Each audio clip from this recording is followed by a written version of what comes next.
নারীদেরকে বলবো, আপনারা পুরুষদের প্রতিদ্বন্দ্বী নন, আপনারা পুরুষদের পরিপূরক। একজন নেককার নারী একজন পুরুষের পিছনে থাকলে এই পুরুষ বিশ্ব জয় করতে পারবে ইনশাআল্লাহ। পরে আসেন নূহ আলাইহিস সালাম, তার স্ত্রী কি ঈমান এনেছিল? ঈমান আনে নাই। এখানে মনে রাখবেন, আপনি যদি ঈমান না আনেন, আকীদা ঠিক না করেন, আমল ঠিক না করেন, আপনার পরিচয়, বংশ, গোত্র, বর্ণ আপনাকে বাঁচাতে পারবে না। নূহ আলাইহিস সালামের স্ত্রী জাহান্নামে চলে গেছে, লূত আলাইহিস সালামের স্ত্রী জাহান্নামে চলে গেছে, যদিও তারা নবীদের আন্ডারে ছিলেন। আল্লাহর রাসূল সাল্লাল্লাহু আলাইহি ওয়াসাল্লাম তার মেয়ে ফাতিমা রাদিয়াল্লাহু আনহাকে বলেছেন, দুনিয়াতে যা চাওয়ার আমার কাছে চেয়ে নাও, পরকালে তোমার উপকার করতে পারছি না আমি। আর ফাতিমা রাদিয়াল্লাহু আনহা কেমন মানুষ ছিলেন আপনারা জানেন। তো আমি আমাদের মা বোনদেরকে অনুরোধ করবো, আল্লাহকে ভয় করেন, নিজের নফস ঠিক করেন, নিজের কবরের ফিকির করেন, আমল আকীদা ঠিক করেন। আপনি কত বড় আলেমের স্ত্রী, কত বড় শাইখের স্ত্রী, আপনি আপনার স্বামী কত বড় পলিটিক্যাল লিডার, কত বড় সোশ্যাল লিডার, এটার মানদণ্ড আল্লাহ দেখবেন না। আপনার ঈমান, আমল, তাকওয়া শুধু আল্লাহ পাক দেখবেন। আসেন কোরআনের পাতায় পাতায় যাই, চলেন আপনাকে নিয়ে যাচ্ছি। ইব্রাহিম আলাইহিস সালাম নাম শুনেছেন? তার স্ত্রী সারা আলাইহিস সালাম পৃথিবীর সুন্দরী নারীদের মধ্যে অন্যতম।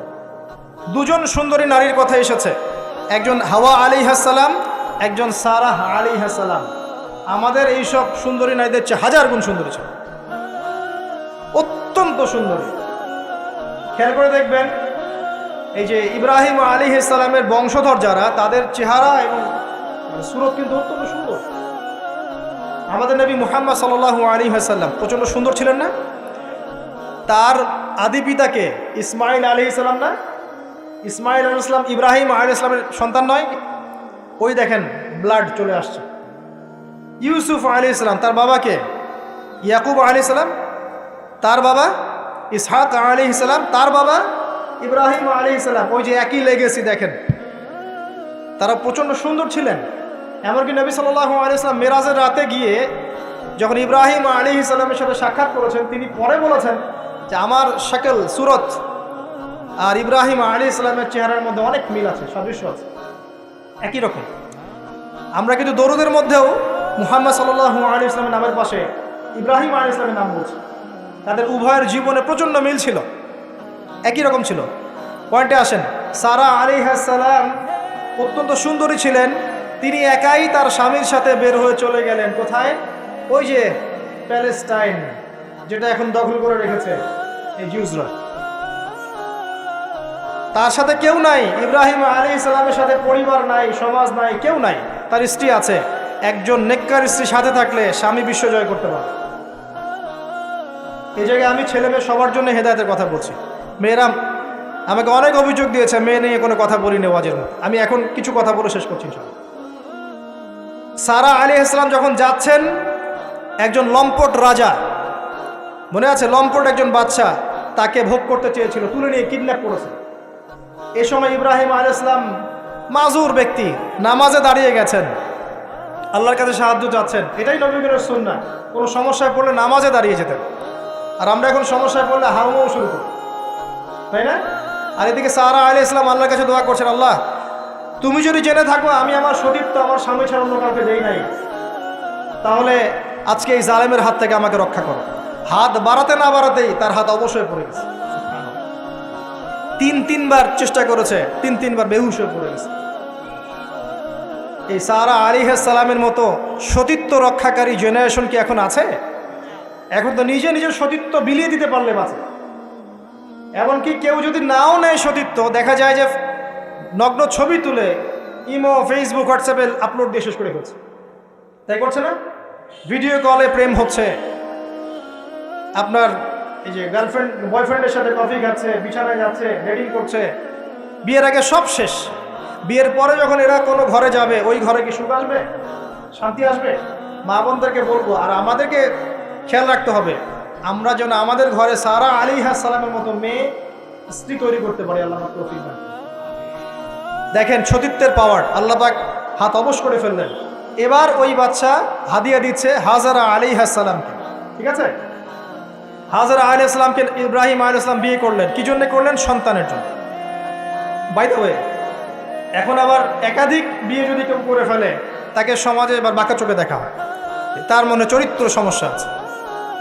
কিন্তু বিয়ে না করে বিয়ের আগে 10টা প্রেম করলে কোনো সমস্যা নেই, বিয়ের আগে 1000টা জেনা করলে কোনো সমস্যা নাই, পতিতালয় গেলে সমস্যা নাই, ফ্রি মিক্সিং গেলে সমস্যা নাই, গার্লফ্রেন্ডকে নিয়ে ঘুরতে গেলে ডেটিং করলে কোনো সমস্যা নাই। আবার বিয়ে করে ঘরে স্ত্রী থাকতেও বাইরে পরকীয়া করলে কোনো সমস্যা নেই। এগুলোকে আমরা উন্মুক্ত করছি, কিন্তু কেউ সাহস করে যদি কোনো বিধবার দায়িত্ব নেয়, কোনো তালাকপ্রাপ্তার দায়িত্ব নেয়, কোনো অসহায়ের দায়িত্ব নেয়, তাকে খারাপ চোখে দেখে। এই হলো আমাদের সাইকোলজি। অথচ আল্লাহ পাক এই বিধানটা দিয়েছেন কোরআন এবং সুন্নাহয়। যাই হোক, তার জন্য শর্ত আছে, শর্ত পূরণ না হলে করবেন না, কখনো ফরজ নয়। কিন্তু কেউ যদি শর্ত পূরণ করে করতে পারে তাকে ডিসকারেজ কেন করতে যাবে? সমাজ চেঞ্জ হয়ে গেছে। হাজরা আলাইহিস সালাম, এখান থেকে আমি আমাদের মা বোনদেরকে এবং আমাদেরকে একটা হেদায়েতের কথা বলবো ইনশাআল্লাহ। হাজরা আলাইহিস সালামের ঈমান, আমল, তাওয়াক্কুল দেখেন। তার গর্ভে আল্লাহ পাক সন্তান দিলেন ইসমাঈল আলাইহিস সালামকে। এবার আল্লাহ পাক বলছেন রেখে আসো। কোথায়? ওই মক্কায়, জনমানব শূন্য জায়গায় রেখে আসলেন। সাথে আছে সামান্য পানি, কিছু খেজুর রেখে আসছেন, এবং ইব্রাহিম আলাইহিস সালাম পিছনে হেঁটে চলে যাচ্ছেন। হাজরা আলাইহিস সালাম বলছেন আইনা তাযহাবু ইয়া ইব্রাহিম, আপনি কোথায় যাচ্ছেন হে ইব্রাহিম? আপনি আমাদেরকে জনমানব শূন্য জায়গায় ফেলে কোথায় চলে যাচ্ছেন? ইব্রাহিম আলাইহিস সালাম কিচ্ছু বলছেন না, বুকের মধ্যে পাথর। স্ত্রী সন্তানকে জনমানব শূন্য জায়গায় রেখে গেলে কি ভালো লাগবে? কেন? বুকের মধ্যে পাথর, চুপ করে আছেন। এক পর্যায়ে হাজরা আলাইহিস সালাম বলছেন আপনি কি আল্লাহর আদেশে এই কাজটা করছেন? তখন তিনি বলছেন হ্যাঁ, নাম, এতটুকু বলেছেন, আমি আল্লাহর আদেশে করছি। এবার এই দেখেন, হাজরা আলাইহিস সালাম বলছেন যদি আল্লাহর আদেশে আপনি করে থাকেন তাহলে আল্লাহ কোনোদিনও আমাদেরকে ধ্বংস করবেন না। তাওয়াক্কুল। আমি আপনাকে বুঝাই, এখানে কোনো মানুষ নাই, কোনো খাবার নাই, কোনো পানিও নাই, তারপরেও তিনি বলছেন আল্লাহ ধ্বংস করবেন না। আপনি কি বুঝতে পারছেন কি অবস্থা? এবার খাবার পানি শেষ হয়ে গেল, সাই করছেন সাফা টু মারওয়া, মারওয়া টু সাফা, শুধু এক ফোঁটা পানির জন্য। কাকে খাওয়াবেন? বাচ্চাকে। এই দৌড়টা আল্লাহ পাকের কাছে এত পছন্দ হয়েছে, কিয়ামত পর্যন্ত হজের মধ্যে আল্লাহ পাক রেখে দিয়েছেন। এটা আপনি সাই করছেন, এটা কার সুন্নাহ? হাজরা আলাইহিস সালামের। হজের ম্যাক্সিমাম কাজগুলি তাদের পরিবার কেন্দ্রিক। জামরায় পাথর নিক্ষেপ করা, যে তাওয়াফ করছেন, মাকাম ইব্রাহিমে দাঁড়িয়ে নামাজ পড়ছেন, সব কিন্তু এই বংশের সাথে জড়িত।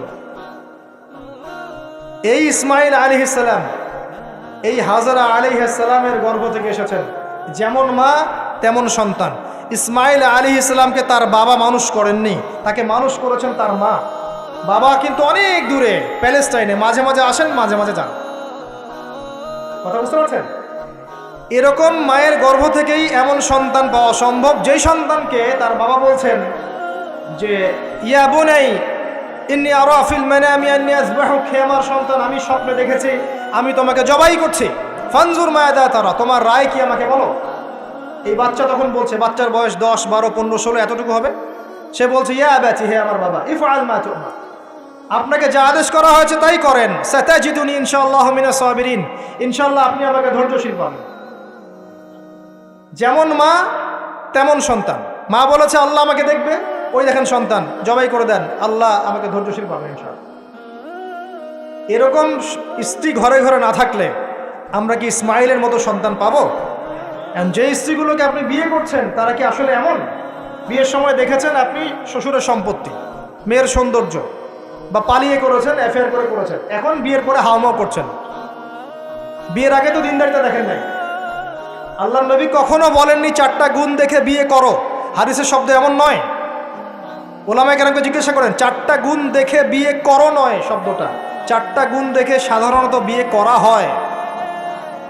4টা গুণ দেখে সাধারণত বিয়ে করা হয়।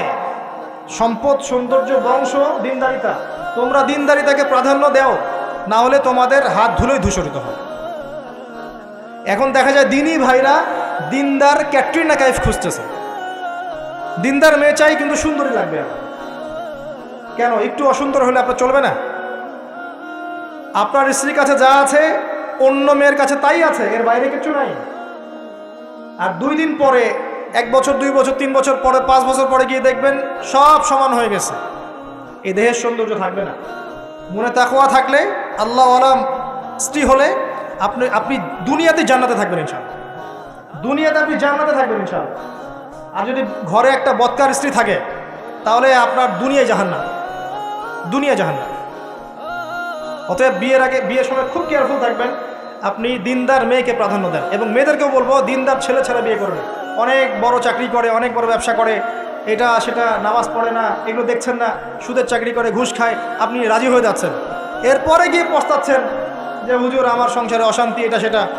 এখন তো পস্তায় লাভ নাই, বরং আপনার সন্তানও হবে ওই নাস্তিক প্রজন্মের মতোই।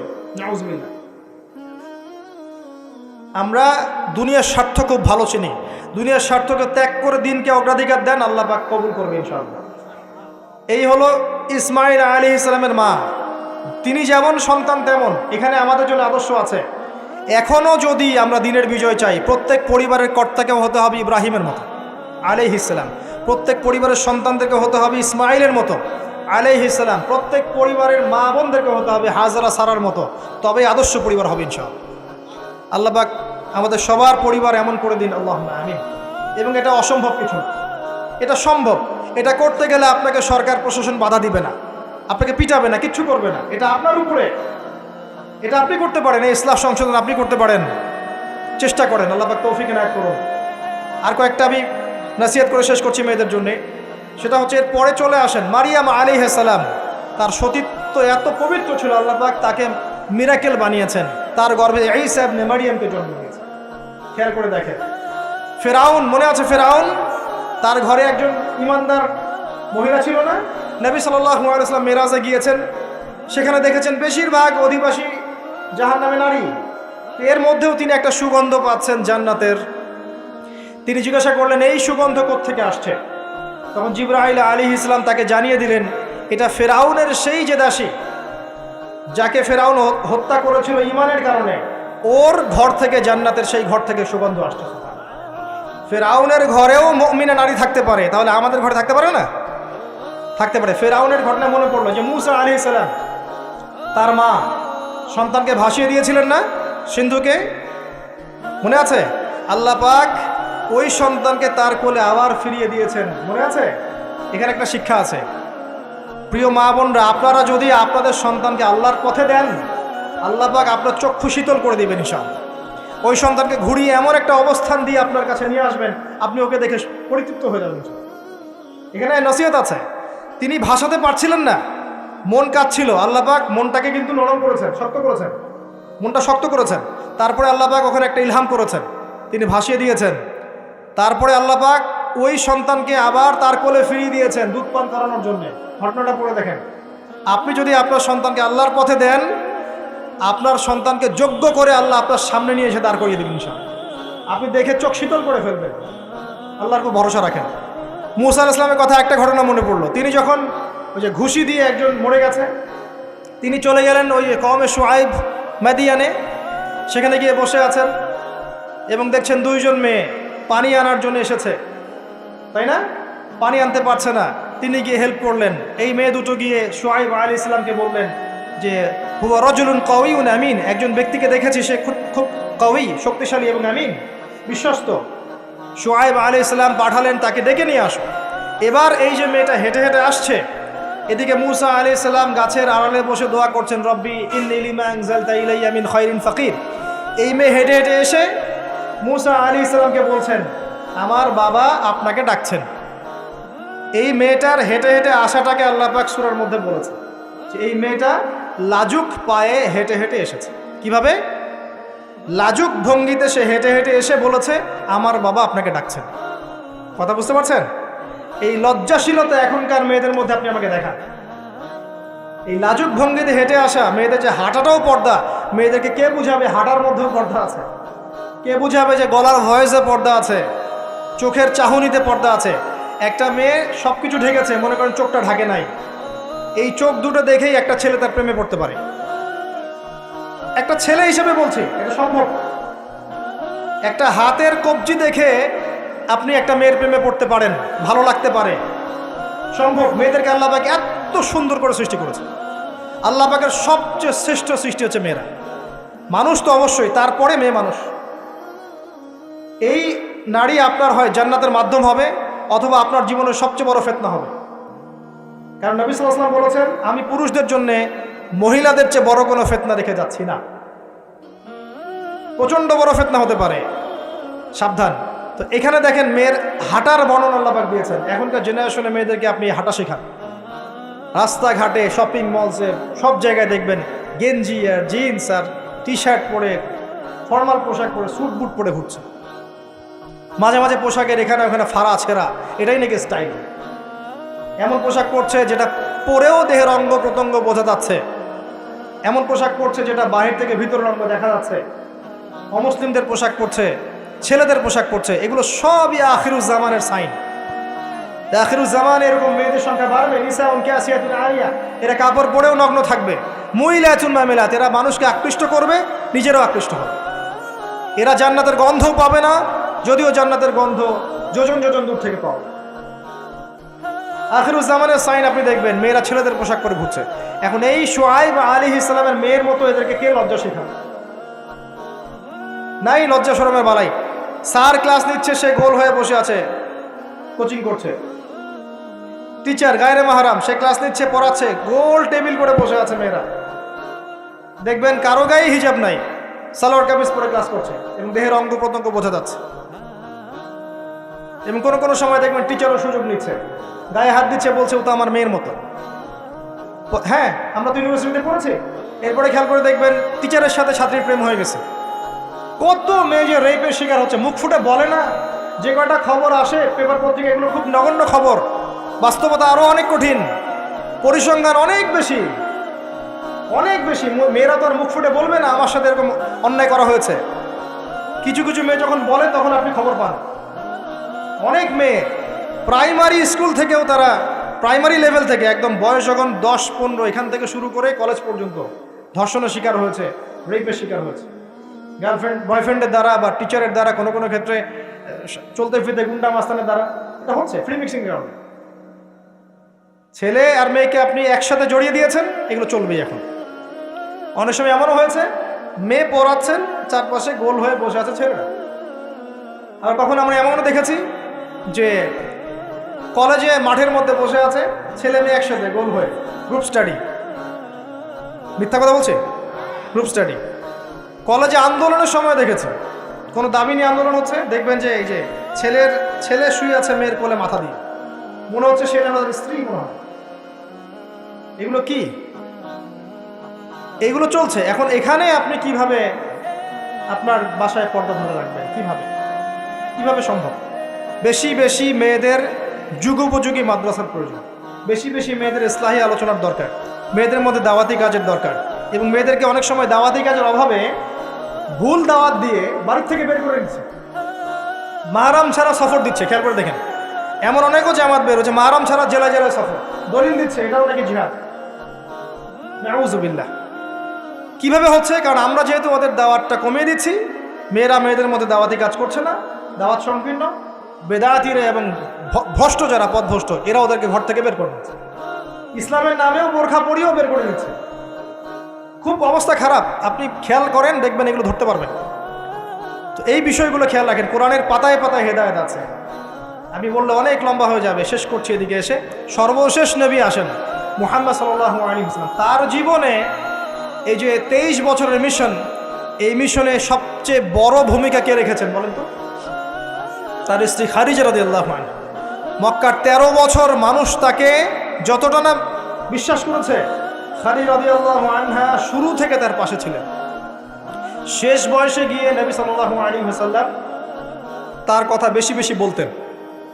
আয়েশা রাদিয়াল্লাহু আনহা স্বভাবগত কারণেই, একটা মানবিক, একটা মেয়েদের আচরণগত কারণেই জেলাস ফিল করতেন যে আপনি তার কথা বারবার কেন বলেন। তিনি বলতেন, হে আয়েশা, তোমরা খাদিজাকে ভালো মন্দ বলো না, যখন কেউ আমার কথা বিশ্বাস করে নাই খাদিজা করেছে রাদিয়াল্লাহু আনহা। তিনি এমন একজন মানুষ ছিলেন যিনি তার প্রতিপত্তি, সম্পদ, সামাজিক খ্যাতি সবকিছু ইসলামের কল্যাণে ঢেলে দিয়েছেন। হেরা গুহায় নবী সাল্লাল্লাহু আলাইহি ওয়াসাল্লাম যখন বসে থাকতেন, তিনি গিয়ে খাবার পানি দিয়ে আসতেন। হেরা গুহায় একবার উঠে দেখেন কত উঁচু, কত কষ্ট। আমরা যুবক বয়সে উঠতে পারবো না, এখন সহজ। তারপরেও কষ্ট আছে। এখন না হয় সহজ, ওই সময় কি এই সিঁড়ি